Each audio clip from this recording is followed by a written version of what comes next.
I'm Aaron Sagers, and this is Talking Strange.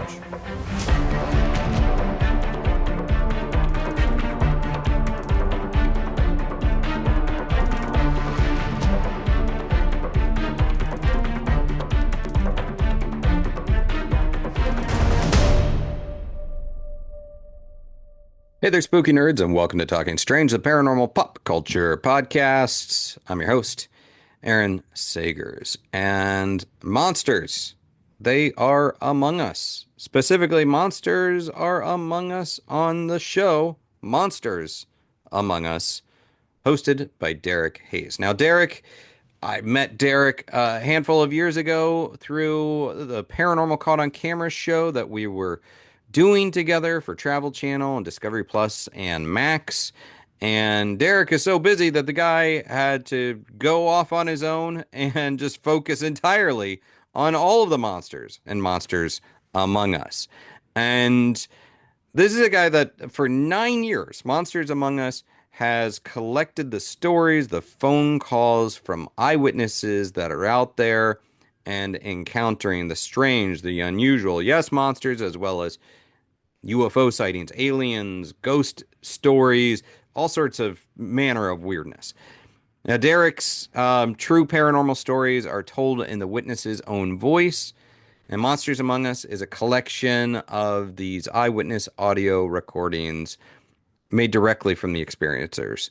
And Derek's curating them, and it is a spooky, nostalgia-rich atmosphere that really treats your ears to these terrifying tales and goes deep, takes deep dives into supernatural subjects.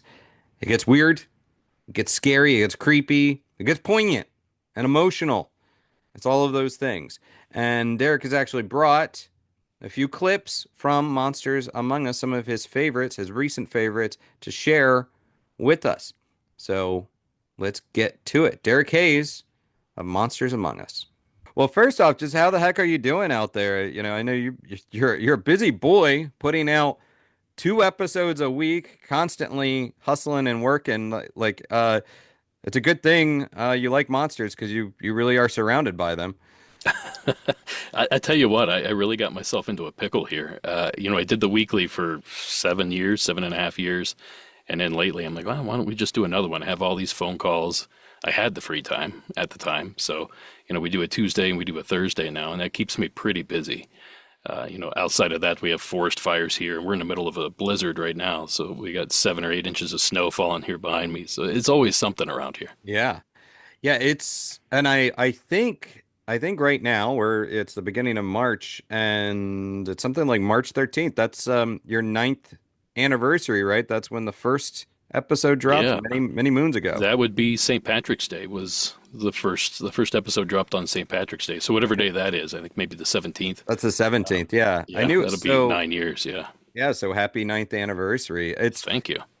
I mean, even when you were doing it as a weekly, it's hard generating content, setting up interviews, even outside of like getting calls from people.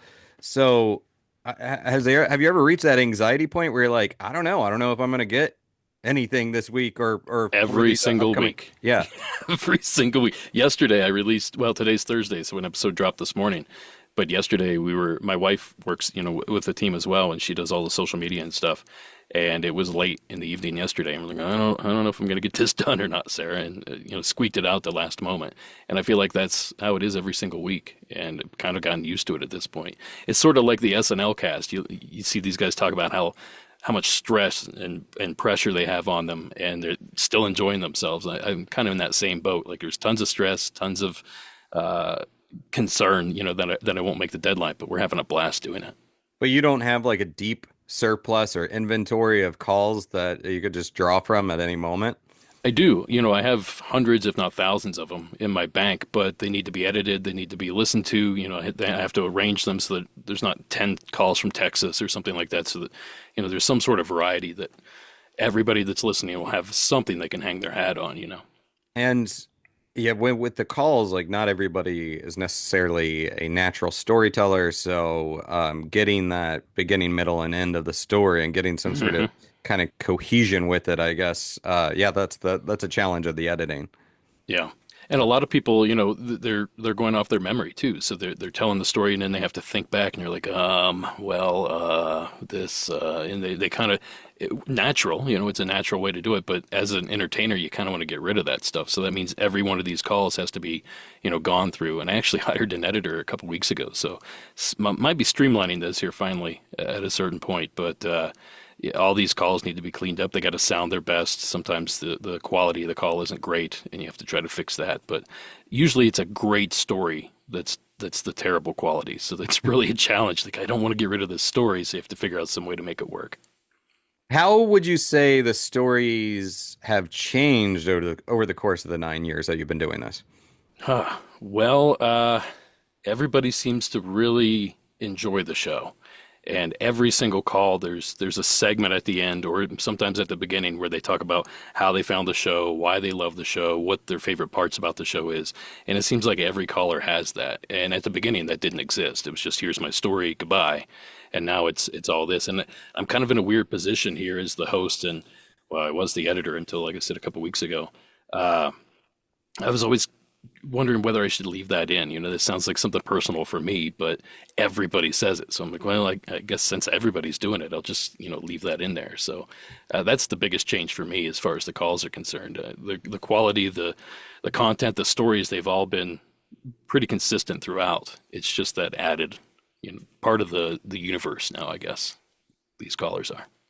I find that you can really pick up some trends from people when you're listening to the stories, whether, like we were saying that, going to events or the emails that you get.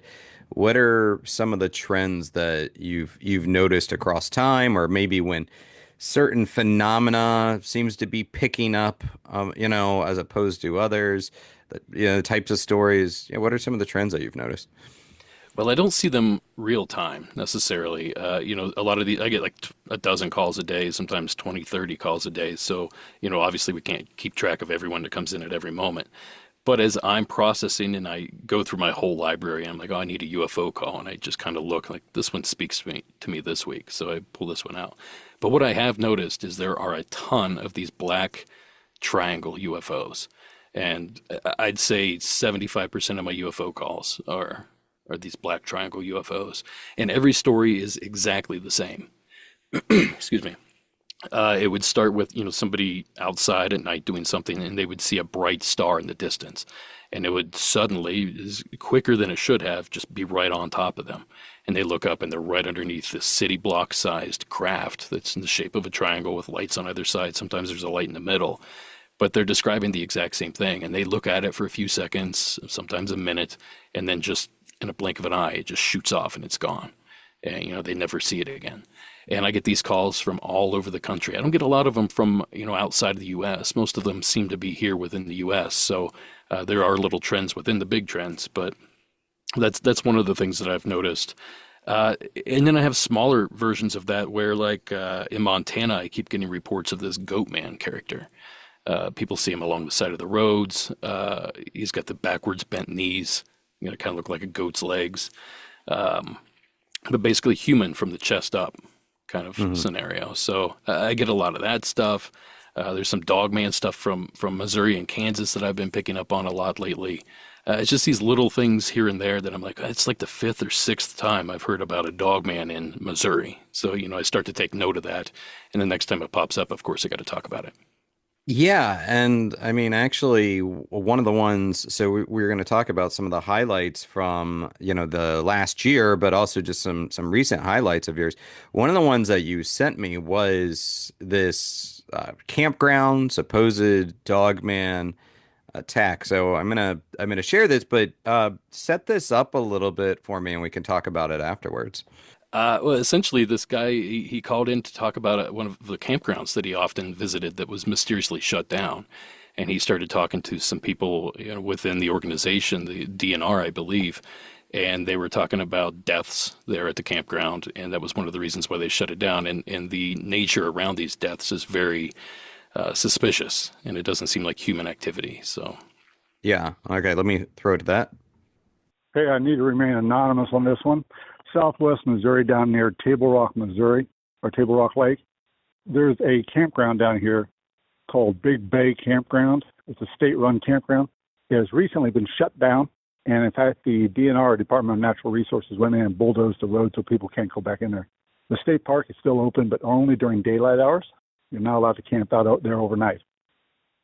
A couple friends of mine told me about this, and they told me that the reason they had heard through the grapevine was that because of dogman attacks and sightings.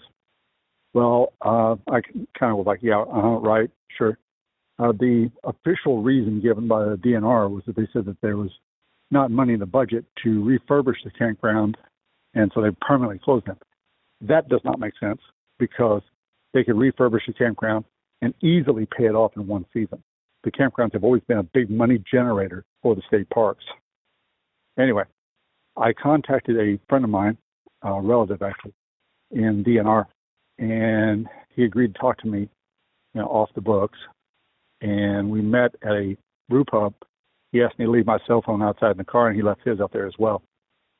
So he was more than just a little bit spooked by the whole deal. He said that the campgrounds had been closed down, and also a couple private campgrounds in the area had been purchased by DNR, and they had been closed down as well. Reason being that, yes, there has been a lot of dogman sightings, there has been a couple encounters, and there has been at least one death. According to him, the state wrote the death off as a drug deal gone bad. They said it was some drug-related incident. But he said that, my contact said that he saw the photos, and he says the person was eviscerated, and a couple of the internal organs had been ripped out and presumably eaten. He said he had never seen sort of drug encounter where the heart and liver were gone. Anyway, Southwest Missouri, down near Shell Knob, Missouri, on Table Rock Lake, Big Bay Campground. Thanks. Yeah, that is like a wild call. And, some people I think are ready to dismiss some of these people because they're like, oh, well, it's anonymous. They didn't want to be identified, or they seem like they've seen way too much. But, the guy's talking about, basically guts, entrails, like there's an attack and is alluding to humans that have been taken out, have been murdered by something out there. yeah. Yeah. When you hear this kind of story, does that align with a lot of the other stories that you've heard about these types of dogmen? Well, I'll be honest. This one's a little bit beyond what I usually hear. It's usually a roadside sighting or something like that. You don't hear about deaths or injuries or anything like that. Every once in a while, I guess it does happen. There was some stuff from land between the lakes down in Kentucky a decade or so ago that seemed to be a little bit violent. But in this case, I actually looked up the camp, and it was closed down recently. So at least that part of the story, checks out as far as it being shut down. And it didn't give a reason, obviously, online as to why it was. But he's correct. I camp a lot out here in California, and it's really expensive to go camping. I mean, you get a tent spot for 3 days, and it might cost you $150, something like that. So it doesn't make a lot of sense for them to close it down for funds because of funds, because they could be making that money right back if they just refurbish the campground over the winter or something like that. So a lot of this checks out. Obviously, I don't know who this gentleman is. I can't check on, the death that was there. It didn't come up in any of the Google searches we did, but a lot of times that stuff doesn't. It's hidden for a reason. So You've heard a lot, and you're a smart guy. Do you have to check yourself to not pass judgment? Like, do you actively reserve judgment? Do you listen to some of these people and think, okay, I believe that one? Or how involved with sort of your bias and kind of, partial, impartial nature are you? Well, my favorite thing to say is I wasn't there.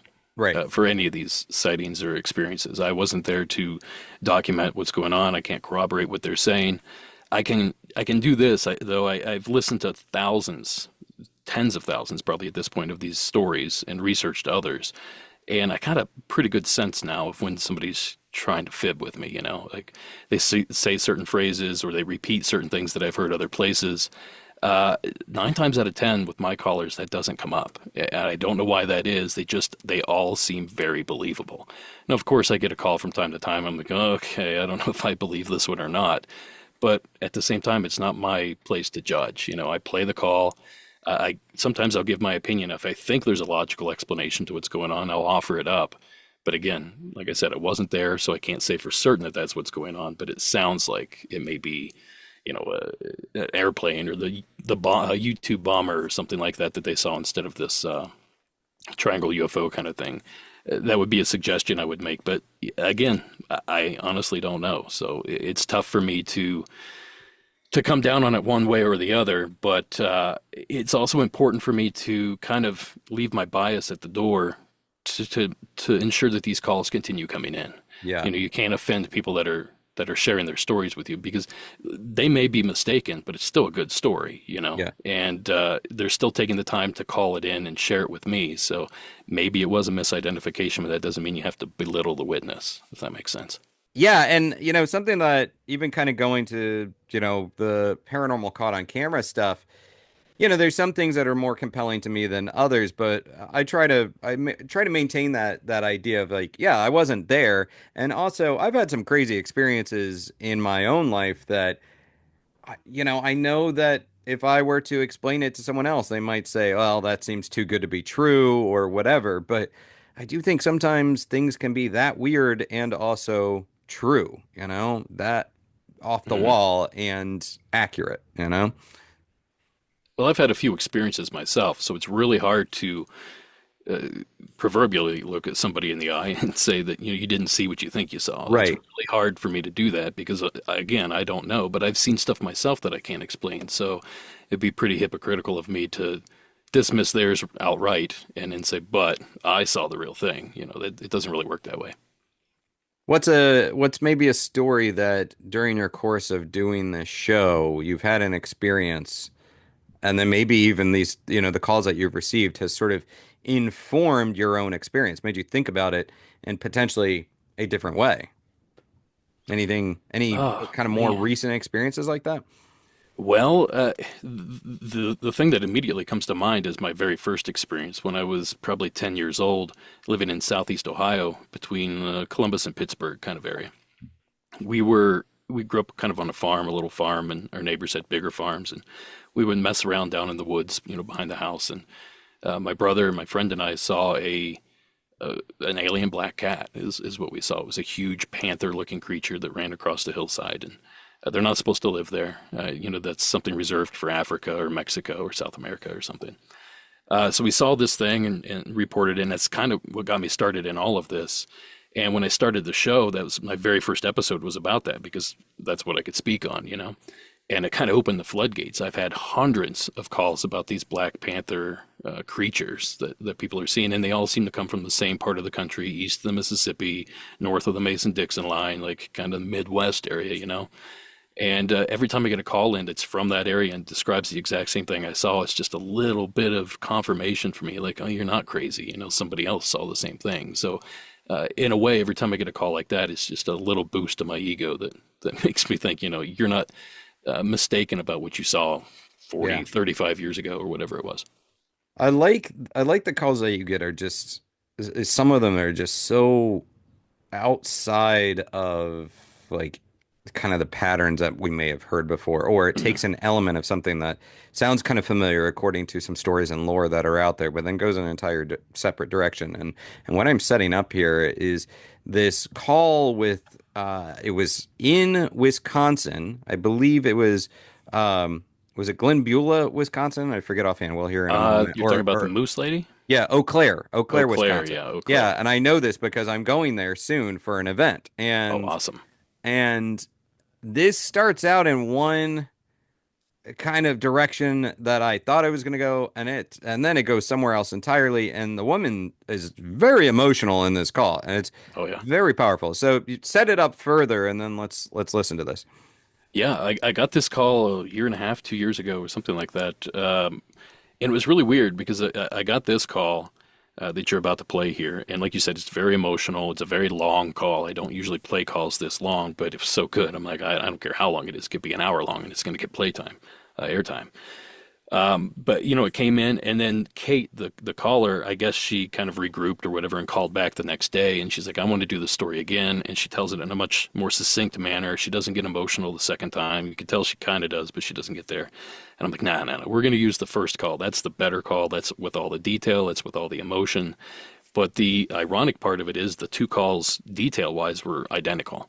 She told the exact same story, which in my mind tells me she's telling the truth. It's really hard to tell an elaborate lie like that twice, especially 2 days apart or a day and a half apart. So the call you're about to play here is the Moose Lady call, as we affectionately call it around here at Monsters Among Us Studios, and it kind of broke the internet for us. This is probably one of our most popular calls. So let's hear it. Hi there. My name is Kate. I live in Eau Claire, Wisconsin. I had an encounter with something here in town that I think that you might be interested in. I am not totally sure, and I've actually looked for help from different people trying to diagnose what it was I saw. It was just as COVID had hit, so it was April 2019, and I was walking downtown with my dog. Quarantine had just hit our town, so the buses weren't running. Nobody was out. I was walking down by the river. It was about 8 o'clock at night. And I was walking somewhere I'm very familiar with. It's downtown by Banbury Place, which is kind of a landmark in our city. But I saw a woman walking up this hill.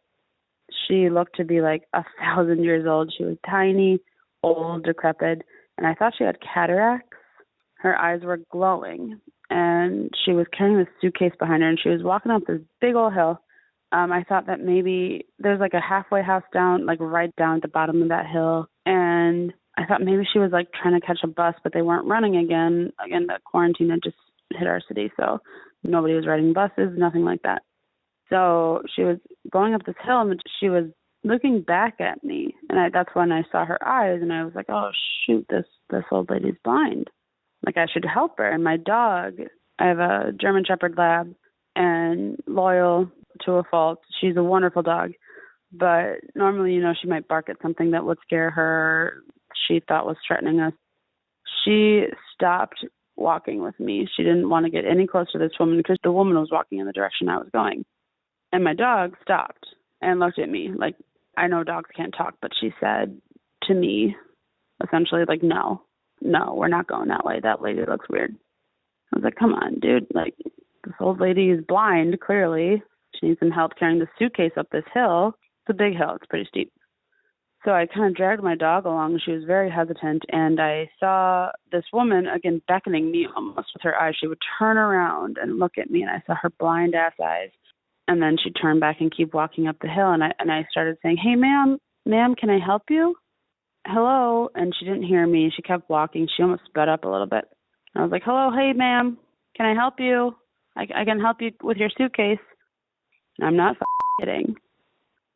She turned back at me one more time. Eyes were glowing. They were green.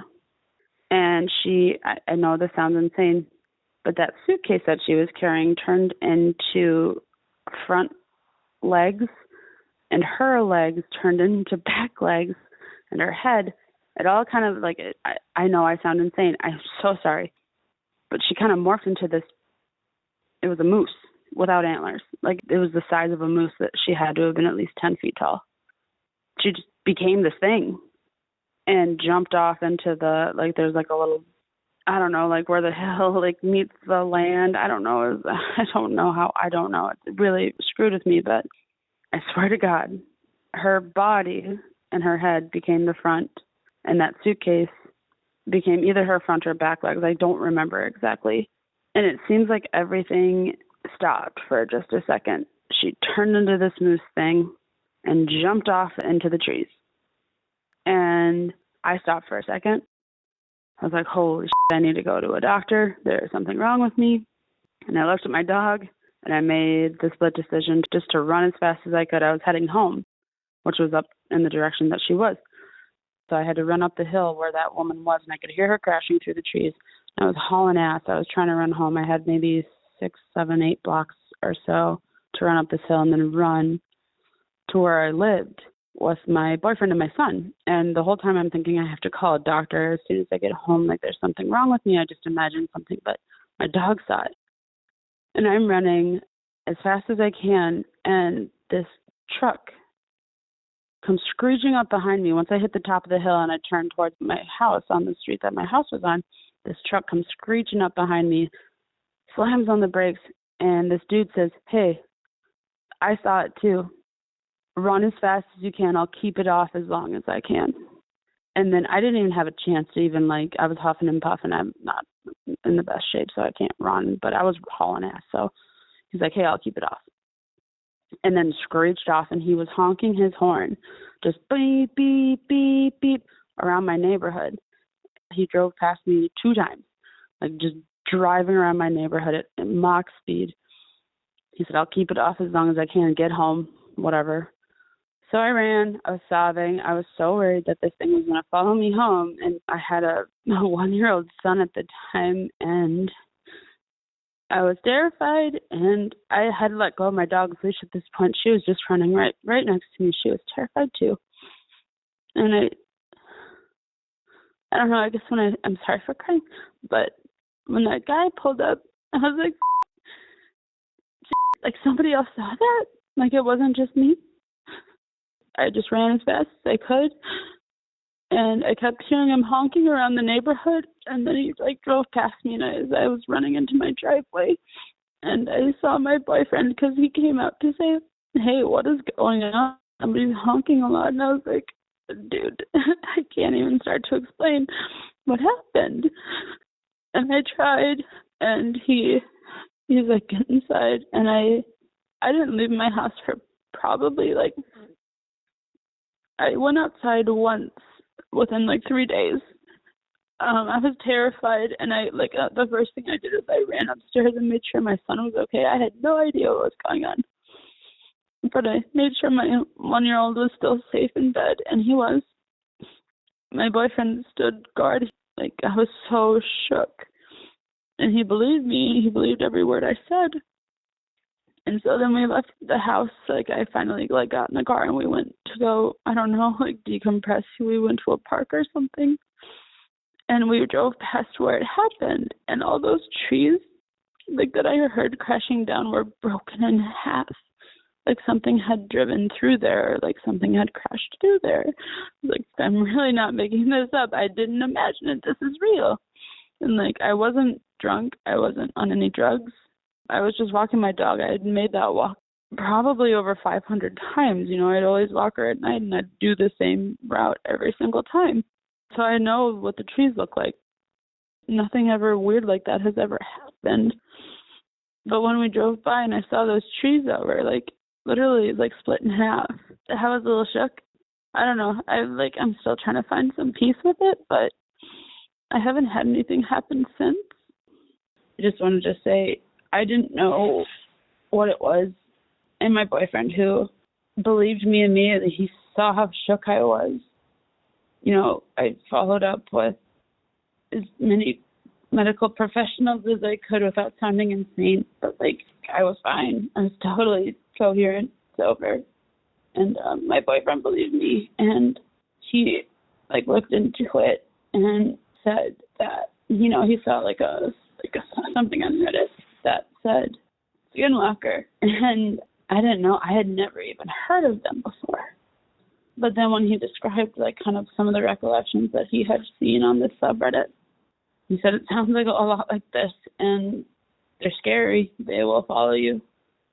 I did not see the woman or the moose again, but a bunch of really weird stuff happened at our house after that, and we moved out pretty shortly after. I don't know, I can't really explain it, but it wasn't safe. It didn't feel safe. We had a neighbor who lit his house on fire as I was literally standing right there trying to talk to him. We had somebody flip their car on our little tiny residential neighborhood street after I had gotten this weird feeling that place is haunted as hell. It's certainly not the first, and it more than likely won't be the last encounter I've had, but that's definitely the most stark, visceral interaction I've had with something that I could not explain. I do not know what to tell you. I don't know what it was. I know I didn't make it up, and I still to this day don't know how to explain it. I haven't had any encounters with it again, and I felt bad for it, actually. And what my boyfriend told me was that what he read up on was that if you run away in fear or something from some sort of creature like this, then they might attack you, they might kill you, they might hurt you. But I offered it kindness because I thought it was this lady that needed help. And I insisted on being like, ma'am, can I help you? And I scared her, or it, or whatever it is. So he's pretty staunch on the fact that he believes that I scared it with kindness, which is great. But now it took me a really long time to ever feel comfortable again. I'm good now, but I don't know. I've tried to seek help, but I don't really know where to start. So I tried to talk to a few of the native tribesmen or women around our area, and they won't talk about it. They refuse. So I don't know what to do. I hope that you have a good day, and thank you for listening to my story. Bye. This is just so weird and mind-boggling, and all of the elements that just kind of add up. I mean, the fact that now you have another person that's in the scene that is seeing this thing as well. Mm-hmm. This whole kind of transformation situation that experience. I mean, the moose, the old lady, like all of it. And clearly, like years later, this is still affecting this woman. You can hear kind of the trauma in her voice, the emotion as she's telling it. Yeah. Yeah, it really upset her. It really jarred something loose for her, as far as emotions concerned. And this seems like the trucker kind of reacted too. I don't know if he saw a moose and thought she was being attacked by a moose, and that's enough to get somebody, sure, excited. But based on his behavior, it didn't seem like that's what was going on.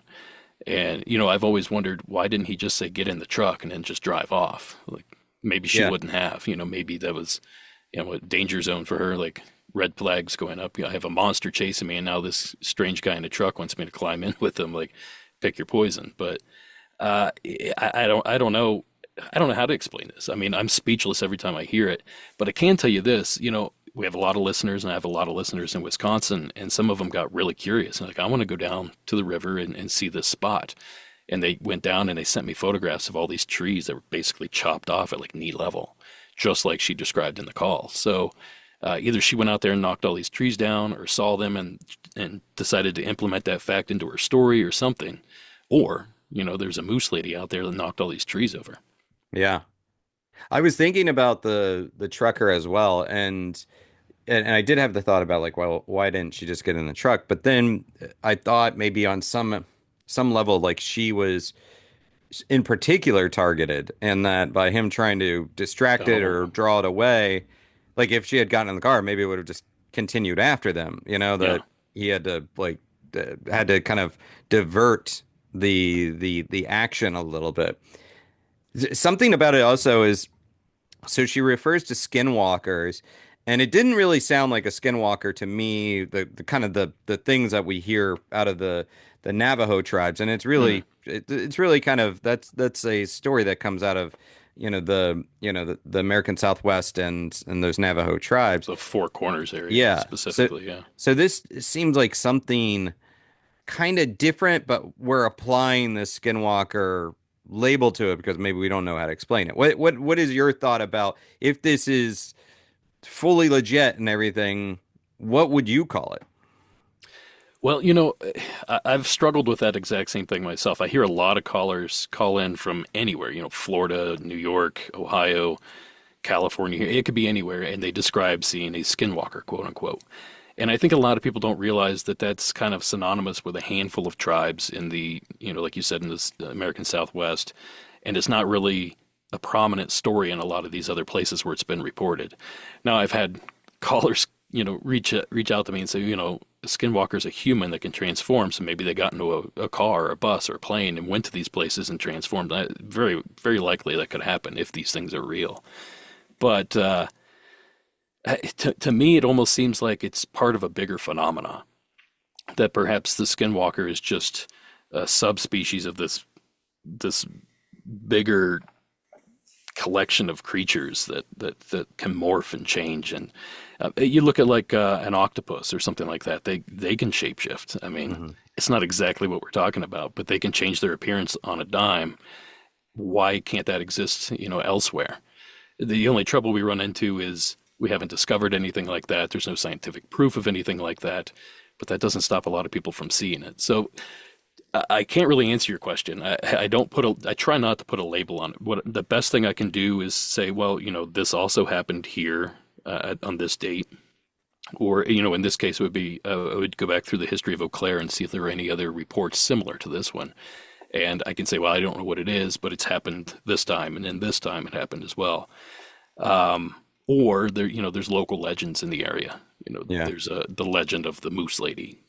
And in this case, it doesn't exist, but a lot of times it does weirdly line up like that. Somebody will call in and say, "Oh, I saw a vampire in Richmond, Virginia," and of course, there's a history of vampires in Richmond, Virginia. So, I don't even remember what your question was at this point. I've hemmed and hawed so much, but it's hard to put a label on it. I think you answered it. Yeah, I think you got there because I kind of align with that is maybe just because the notion of skinwalker has become, a little bit more widely known in the mainstream. And so it's a shorthand, but also, so it's easy just to throw a label on that, like Slender Man or the Rake or, whatever, which are more, creepy it's something you can things. easily identify and correlate with. Yeah. Like you automatically get some sense as a listener of, oh, okay, I know of that thing.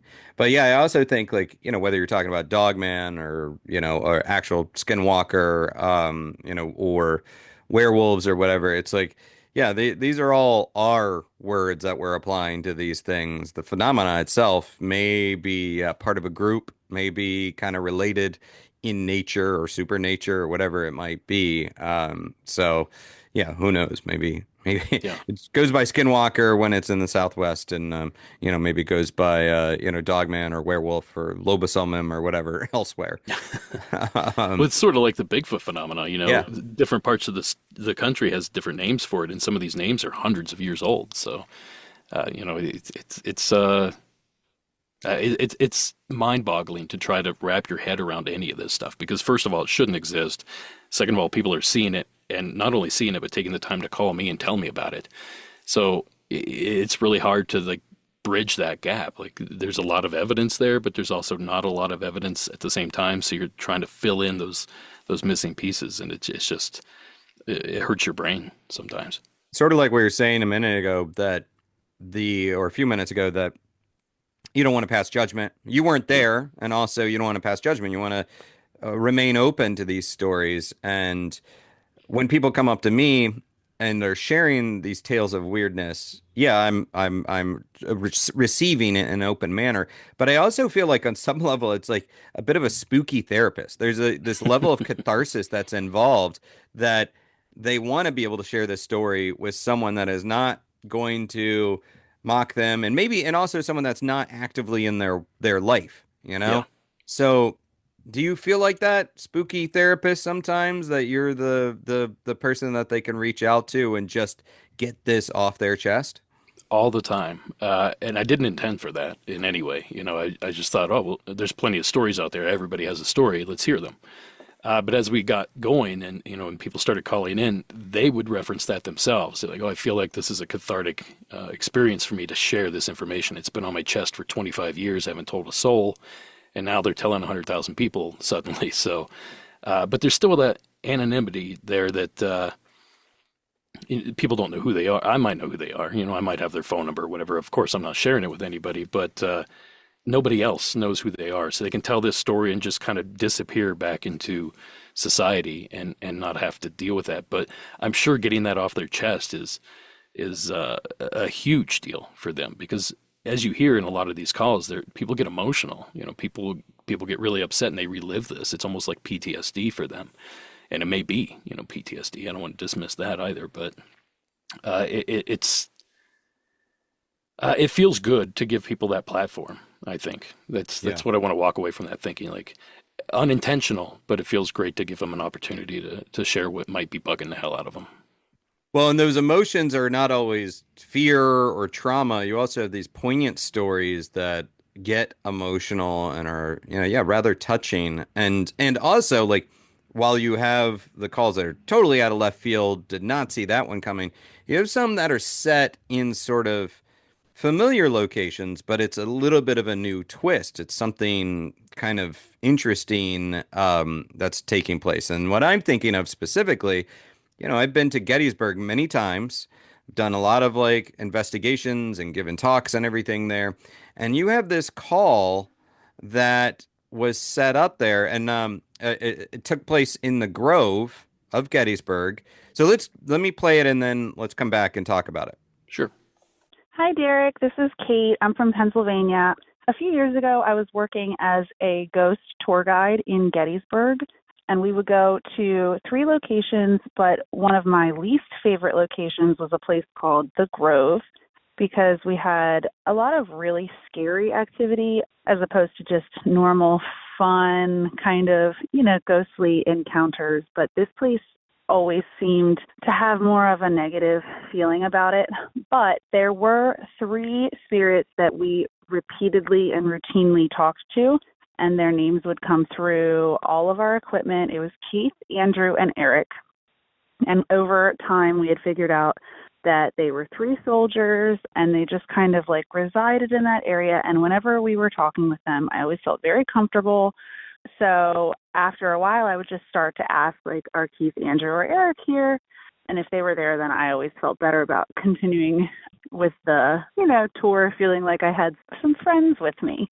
So this one night, I took a tour up there, and the group was amazing. They were paranormal investigators themselves, so I didn't really need to lead them too much in the investigation. They knew what they were doing. And when we got there, as soon as we walked into the opening in the woods, the names started coming through all of our equipment, and it just said over and over again, Keith, Keith, Keith, Keith. So I was like, okay, I guess Keith is with us tonight. And I kind of told them that these were the soldiers that we talked to a lot. And then it started coming through asking us to pray. And so the group that I was with were like, well, do you want us to pray for you? Are you stuck here? Do you want us to pray for you to move on? And it said, yes, yes, pray, pray. So one of the men that I was with started saying this really incredibly meaningful prayer that really moved us all. By the time he was done praying, we were all crying. And I am not an emotional person. That has never happened to me before. But all of us were crying. And all of a sudden, when he finished his prayer, the whole area started to smell like peach cobbler. And I don't know how else to explain it, but we were all like, do you smell that? Do you smell peaches? And every single one of us smelled it. And it was just this overwhelming sense of warmth, and like it smelled so sweet and amazing. And then we were like, Keith, are you still with us? Are you here? And we didn't get any response. And then we asked if there was anybody else with us. And through our Ovulus, which pops up words, it said he's gone. And we said, has Keith moved on? Did he leave this place? And through everything, we got yes. And after that, I mean, I went back so many times, almost every night, and I could never contact Keith again. So I just kind of gathered that he had moved on, and that maybe in some way we had helped him find his way to his everlasting peace is my hope. So I'll never forget that, just the feeling and the smell of peach cobbler in the air. Yeah, I can't explain it. It was very moving and beautiful, and I've never had another experience like that. So thanks so much for listening to my story, Derek. Bye-bye. So I love this story because, okay, the Grove, yes, said to be quite haunted. And I personally have not had any experiences there, but I know so many people who do tell me about experiences there. You have sort of the signature of investigators that believe that they're talking to the same people, the same spirits over and over again. But then this it seems almost like this prayer is providing some sort of solace, and I'm sort of loath to use the word crossing over, the phrase crossing over, but it seemed like it brought some sort of peace to this one ghost. And then what moved on? Is that your sense? Is that your kind of takeaway of what this story is about? Yeah. That, he'd been there. He was a staple. I can't remember the gentleman's name, even though we just played it. The ghost's name, but he was there all the time, and they seemed to contact him constantly. And then there was this. It's not an exorcism, of course. It was a prayer or whatever, however you want to word it. Everybody has their own beliefs, but this took place, which immediately was followed by the smell of peach cobbler, which, I mean, that sounds very Gettysburg to me, peach cobbler. I mean, so you have those two things, and then suddenly he's gone. Like, they can't contact him anymore. So, Yeah. I mean, you put two and two together, and you can easily put the story together. Now, whether it's true or not, I honestly couldn't tell you, but it certainly sounds like it is.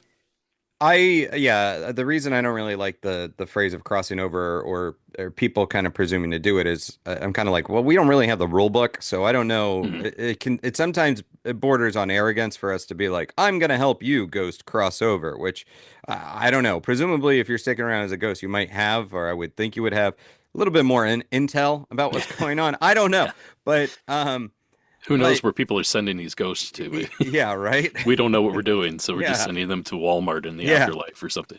So yeah, so I don't really like that idea of when people act like an expert that they can cross over. However, it didn't seem like the gentleman that was giving the prayer was like actively trying to do that or presenting himself in that as an authority in that, more like just saying these kind words, these peaceful words, and maybe it had that effect. And that is actually something that I can kind of get on board with, that if it provided some sort of peace, maybe whatever this presence was like, okay, I can go now, whatever it Yeah, might be. yeah. The other quirk to it that I thought of is peach cobbler. So in a lot of specifically, I'm thinking people that report apparitions of religion, like Mary, okay, the Mhm. Virgin Mary or whatever, it's a lot of times associated with the smell of rose blossoms or oranges or things like that, a very sweet smell. So peach cobbler, I could see that being in that same territory, that maybe there's some sort of spectral connection and this aroma that takes place. But that's automatically what I thought of. I don't know if that was a connection that you had made. For me, it's the only connection I can come up with is the fact that this takes place in Gettysburg, and Hmm. you think of those old dishes: apple pie, peach cobbler. Sure. There's probably a whole bunch of others that I can't think of at the time, but there's just some sort of correlation there, and it makes perfect sense in my head. Like, of course you're going to smell peach cobbler. Of course you're Hmm. going to smell apples or gunpowder. Something that's associated with that area.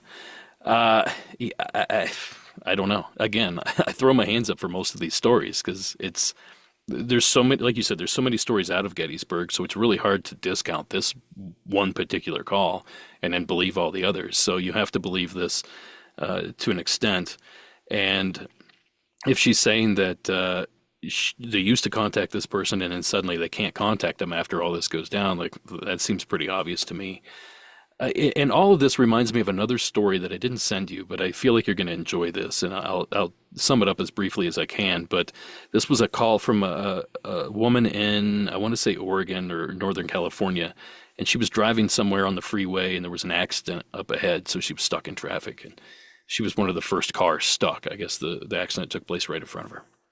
Well, she's sitting in her car waiting and waiting and waiting, and suddenly she looks over to the passenger seat, and there's an elderly woman sitting there. And she's like, what's this? And she's like, what are you doing here? And the woman's confused. She's like, I have no idea. I was just driving and suddenly I'm in your car. And the woman driving says, I think you died. I think you died in that accident. And I think you need to go. And as soon as she said that, the skies opened up and the woman her face just, like, she accepted what's going on. Like, she panicked at first and then she saw the sky open up. She's like, okay, well, it's time. She just left, just disappeared. And Wow. ever since I've heard that story, I look at all these other stories differently. Even this Gettysburg story. Any kind of communication with the dead, kind of reassuring, letting them know that you should go on, you should move on, like you said, crossover, if those are the terms you want to use. Maybe that little bit of urging is all they needed to make that next step. Again, I have no idea, but these all sort of tie in together somehow, and they all remind me of each other as well, which is telling in a way. I don't know what it tells me, but it tells me something. Yeah. I'm going to circle back to some of this, but I want to talk about your documentary because you're not just accepting the calls, you're going out there on your own adventures and exploration. Trying to, yeah. And out now, you have the documentary. It's available Amazon Prime, Apple. It's across the board. Shadows in the Desert, High Strangeness in the Borrego Triangle. Borrego, right? Borrego, yeah. Borrego, Got it. which means sheep. Yep. So, like wild sheep. Yeah. wild sheep. What? Talk about this adventure. What led to you doing it, and just the end result of like putting this work out there. Sure. Well, like I said earlier, I go camping a lot, my wife and I, and one of our favorite places is Anza Borrego Desert State Park, which is about an hour and a half east of San Diego. It's mostly desert, but there are some mountains with trees and stuff like that, kind of almost an alpine forest at the top of some of these. Every time we went there, I knew these legends. I do all this research, so I heard about the ghost stories in the area. I heard about the ghost lights. There's a Bigfoot type creature called the Borrego Sandman. He's supposedly a skinnier version of Bigfoot, tall, skinny, kind of built like an NBA player. And there's UFO experiences witnessed out there constantly. That's probably these days the most popular phenomenon reported there. And of course, there's government cover-up. There's some weird individuals in town there that are part of the military, part of the government that kind of creep people out. So anyway, I heard of all these stories, and when I went there the first time, I thought, well, I'm going to get some books. I'm going to buy a documentary on it. So I go to the local bookstore, and there's absolutely nothing there. And I was really disappointed. And so I guess that meant I had to do it. So I started researching and realized it was kind of a big deal. I brought my buddy David Flora on, who hosts a whole slew of other podcasts, Hysteria 51 being one of them. And together, he and I just started breaking down all these stories. And of course, that's right when the pandemic hit. So we were, behind the eight ball for 3 years or whatever, trying to get out there to shoot. And we finally went out and shot everything. We met all these incredible witnesses. We uncovered a lot of things that may be attracting some of these, at least the UFOs, to the area. It's just an area of high strangeness is the best way to describe it. So we kickstarted the documentary. We finally got it done, released it last year, and we're really happy with the way it turned out. And it's sort of opened the floodgates. I've received so many calls from this area since the documentary has come out. We might end up back out there another time. But for now, it's at the very least shedding some light on this super strange area that's out there, in the middle of nowhere that a lot of people don't even realize exists. So this is a concentrated kind of hub for activity. Yeah. What if you were going to theorize, what is it about some of these spots that do have like such a cross section of, you get the cryptids, you get weird spooky like ghosty stories, you get lights in the sky. What is it about some of these locations that make them these cross sections of phenomena? Well, it's difficult to speak on all of them at the same time, but for the Borrego Triangle itself, it's open sky. If you've ever been in the desert, like you just look up and you can see the Milky Way, you can see other galaxies probably. I mean, you can see all kinds of stuff up there. So if you just sit there for 10 minutes, you'll see something strange. I guarantee it. So there's that part right there. Plus you have, it's pretty remote out there. There's a couple little towns sprinkled here and there. They're like 40 miles apart, something like that. So you have huge pieces of land where anything and everything can hide. So, there's these legends of this Bigfoot creature that lives out there, or supposedly lives out there. And we've traced it back 300-400 years, to the missionaries coming through this area, reported hairy devils in that area. So there's the fact that it's so remote and it just allows for something like that to hide there. But the unique part about the park itself is the terrain and the microclimates that it has. In the wintertime, and it's strange how this correlation worked out, but in the wintertime, all these sightings would take place down in the desert basin where it was 75 degrees or whatever. And people would see all these Bigfoot type creatures. They'd find tracks down there. And then in the wintertime, when it was, I got that backwards. In the summertime, when it's 125 degrees or whatever, all the sightings seem to go up into the mountains. There's a few towns up in that area as well. And suddenly people are saying, oh, there's Bigfoot up here, but it only happens half the year and the other half it's down below. So little things like that kind of, I know a good deal about animals and the way they travel and all that. And it just speaks as real to me. The fact that they're migrating, you sit down and write down all the sightings that we have and separate them into two categories, winter and summer, and they correlate right where they need to. The summer sightings are up in the mountains, and the winter sightings are down in the lowlands. So it doesn't explain why this area is creepy, but it tells you why this stuff can remain hidden in this place and people not be able to find it. So if you get the opportunity to make another documentary, which I'm sure is going to happen, you're going back into the triangle? You have more work to do there, or you want to go elsewhere? Both, I think. I definitely want to go elsewhere. There's some other stories that I think need to be told. But I think we left a lot on the table there, frankly. We didn't have a huge budget. We had to shoot in the summertime because of COVID. So it was like literally 122, 123 were out there shooting. And we just missed a lot of stuff. And then, like I said, so many people have reached out to me since its release that I didn't get to include any of their stories. So at some point, I think we will make our way back out there. But I'm chomping at the bit, or champing at the bit, whichever it is, to to really explore some other areas. There's a phenomenon that we uncovered on the show called mirrored men, that are three men that walk in unison, and everything they do is identical. And when people see them, they experience missing time. Okay. Basically. So I've had dozens, probably 50 reports of whatever that is all over the country, all over the world, frankly. And I'd love to explore some of that, at a later date. But there's so much stuff out there. Like, you just don't, there's not enough time in the day to cover half of it, let alone do it well and get what you want out there. Yeah, I consider myself a pretty good student of the weirdness and, steeped in folklore and reading all of the stories, but there is still so much out there that I've never even heard of, which is why I love like traveling and interacting with people that are, living in all these places, because they're passing along those legends. So, before your documentary, I wasn't even really familiar with the Borrego Triangle. So, that's a whole other spot, that I need to get out there and attract some weirdness. Derek, man, thank you so much for your time. Thanks for sharing some of these calls with us, and just good to see you. Yes, We of course. need to do this in person at some point. So I appreciate your time, and let's keep me posted on other documentaries that are coming up, man. Will do. Thanks, Aaron. I appreciate it. Thanks for having me on.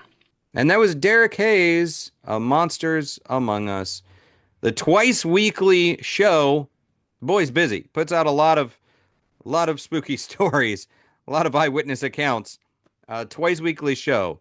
And so you can understand why his time is so precious, and why the guy just seems so busy all the time. So I appreciate that. I love that for him. And I love hearing from people that come up to me at events, and they ask about Paranormal Caught on Camera, and they're like, "And Derek, we love Monsters Among Us." That happens all the time. So it's always nice when people are saying nice things about you and the work you're doing. And it's even sweeter when people are saying nice things about the people you work with, especially when they're good people, as is the case with Derek. So I'm sure you're probably already checking out Monsters Among Us, but if you are not, do so. And again, thank you to Derek for showing up with some clips that we could share with y'all. All right, folks, this has been Talking Strange. I'm Aaron Sagers. Until next time, be kind, stay spooky, and keep it weird.